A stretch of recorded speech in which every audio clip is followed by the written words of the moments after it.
सभापति महोदय, आपके माध्यम से मैं राजभाषा समिति से प्रार्थना करूँगा कि वह अपनी अंतरिम रिपोर्ट सरकार को दे दे, ताकि इस संबंध में जो ढील है वह दूर हो।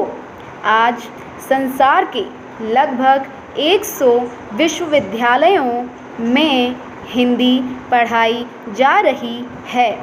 दूसरी तरफ हमारे देश में हिंदी या क्षेत्रीय भाषा नहीं पढ़ाई जाती हैं। भारत सरकार की नीति के अनुसार भारतीय भाषा शिक्षा का माध्यम होनी चाहिए, लेकिन कहीं भी भारतीय भाषा माध्यम नहीं हो पाई है। हमें इस बात का प्रयत्न करना चाहिए कि वह शिक्षा का माध्यम बने।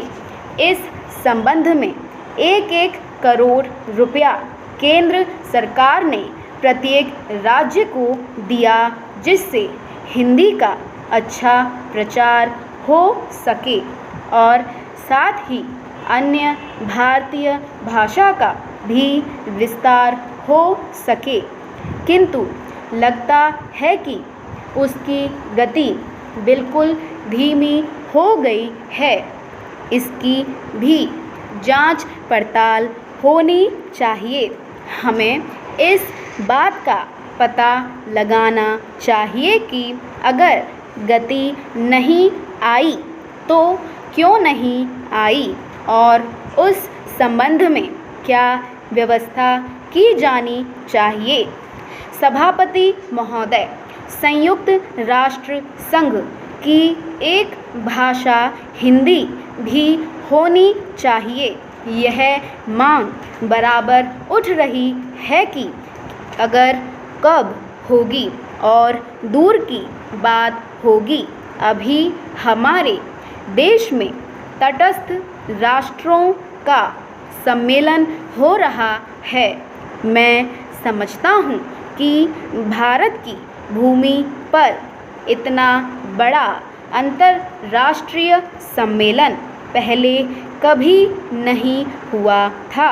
इसका श्रेय वर्तमान सरकार को और श्रीमती इंदिरा गांधी को है। किंतु मैंने सुना है कि वहाँ भी हिंदी भाषा का प्रयोग नहीं होगा। केवल 4 भाषाओं की व्यवस्था की गई है। अगर यह सूचना गलत है तो बहुत अच्छी बात है। हिंदी की व्यवस्था अवश्य होनी चाहिए। अगर ऐसी व्यवस्था नहीं हुई तो जो प्रतिनिधि बाहर से आ रहे हैं वे क्या सोचेंगे। जिस देश की अपनी भाषा नहीं होगी उसकी क्या उन्नति हो सकती है। इसमें भारत के ही नहीं बल्कि बाहर के भी प्रतिनिधि आ रहे हैं। उनमें से बहुत से हिंदी जानते हैं।